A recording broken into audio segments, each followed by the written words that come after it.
Hello guys, meron tayong repair na satellite box. Wala siyang power. Check natin yung kanyang adapter kung merong power output. Yun guys, okay naman yung kanyang adapter. Bali 12 volts. Ayun. So dito yung may problema sa kanyang box. Check natin ito guys. Linisin muna natin guys, dami ng alikabok bago natin ito i-check.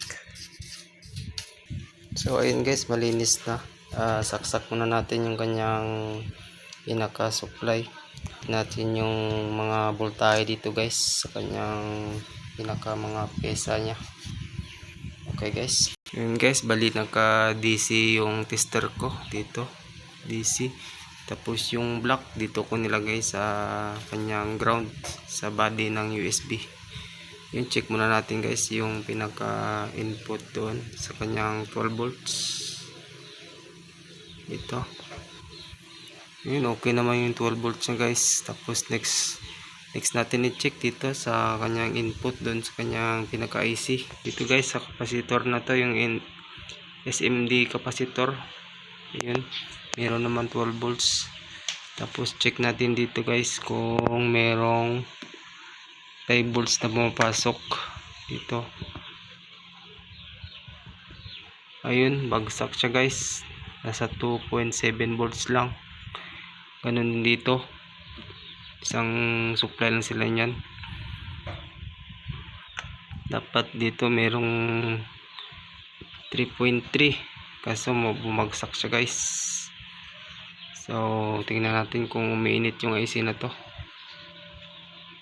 Ayun, mainit siya guys yung itong IC na to. Bali ito yung may problema. So tanggalin ko muna ito guys. Yun guys, lagyan ko muna ito ng flux para hindi magano yung mga tingga, para madali natin tanggalin. Guys, tanggalin ko na guys yung IC na to guys. May IC yan. Wait lang guys, hindi pa pala na uminit yung soldering iron ko. So ayun guys, natanggal ko na yung pinaka sira na IC.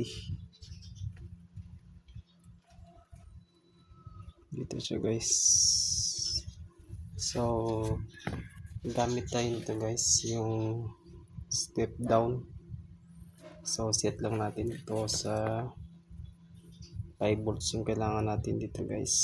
Tapos yung pinaka input ito guys, input negative, positive, saka yung ito yung out nya.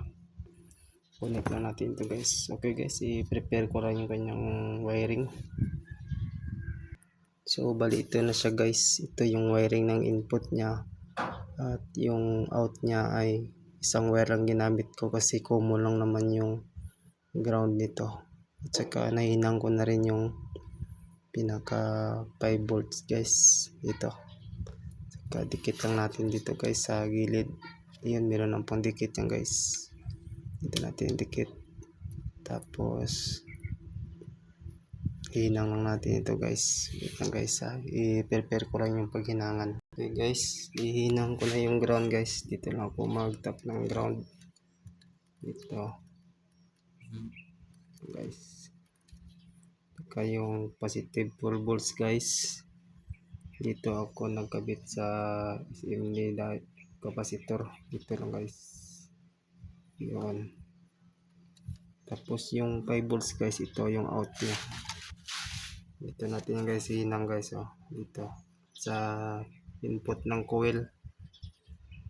Yan, dito guys. Okay, yung connection nyo guys. Dagdagan ko lang ito ng pandikit maya maya guys. Testing muna natin guys kung meron ng 5 volts.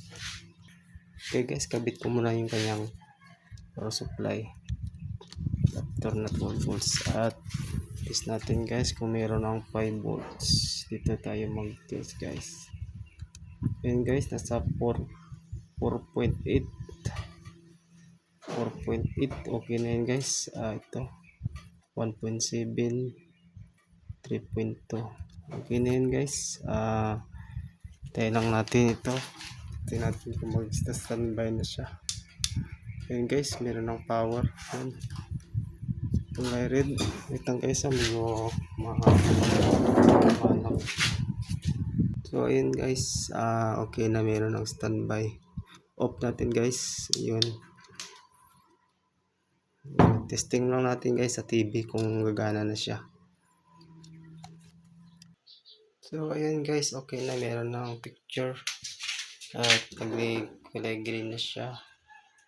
Ito guys, ito yun yung i-repair natin. Yun guys, salamat sa panonood and God bless po sa ating lahat. Thanks for watching.